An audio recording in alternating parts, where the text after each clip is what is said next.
right, another round of sayings. We're going to start with this one from myself. I'm going to quote me. The healthiest people are those who have experienced both unconditional love, the 3 A's, and conditional love, mutual trust and respect, early in their lives. First half of life is critical.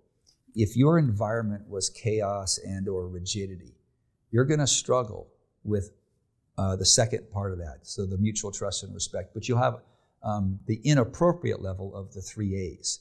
The critical aspect is to recognize what first half of life looked like in that container and then start molding and creating your second half of life container.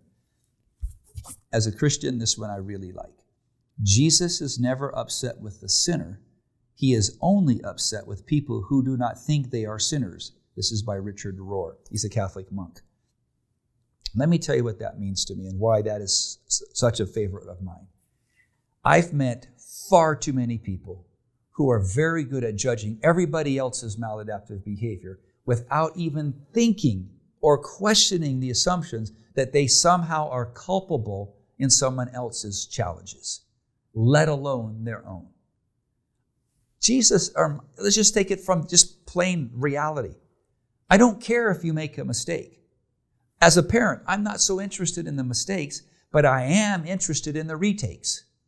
Because if all I care about is results, I'm going to create a first half of life for my children that's miserable. They will do everything they can to escape my container. Because in the 1950s, the research from Dr. Neufeld discovered that children were leaving their parents from a parent-centric to a peer-centric. That's why.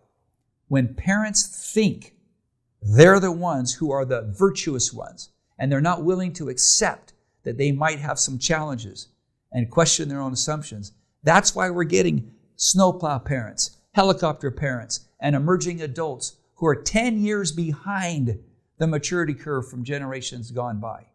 When you don't think you're the problem, you're not willing to question those assumptions, I'm just telling you, that's a challenge. That's a problem. Next, by Sir Winston Churchill, a fanatic is one who can't change his mind and won't change the subject. They have to be right. Next, Benjamin Franklin. Tell me and I forget. Teach me, I may remember. Involve me and I learn. That's teaching, right? Instead of telling.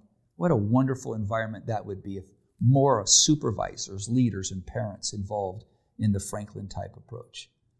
Wise men speak because they have something to say. Fools speak because they have to say something. There's a big difference there. Bruce Lee. A teacher is never a giver of truth.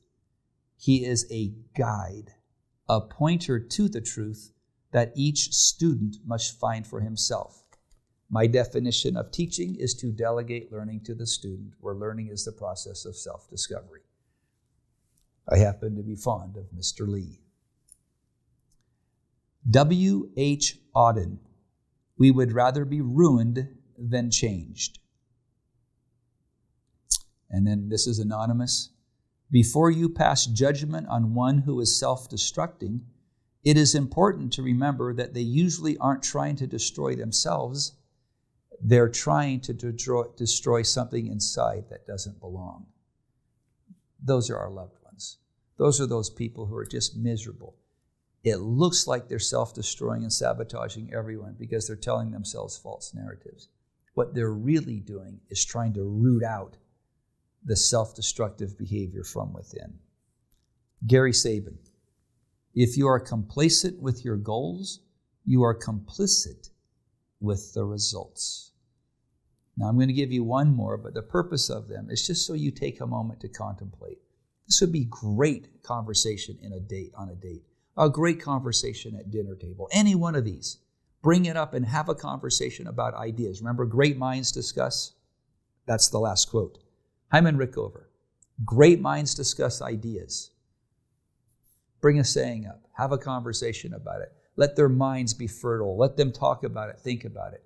Great minds discuss ideas. Average minds discuss events, the ball game, the Super Bowl, the playoffs. It's an average mind It's still higher than the next level, which is a poor mind. Small minds discuss people. If you're engaging in conversation with your friends, in gossip, and people, that's a small mind. You're not going to grow. Your relationships will be built on very sandy foundations, are very horizontal, not vertical.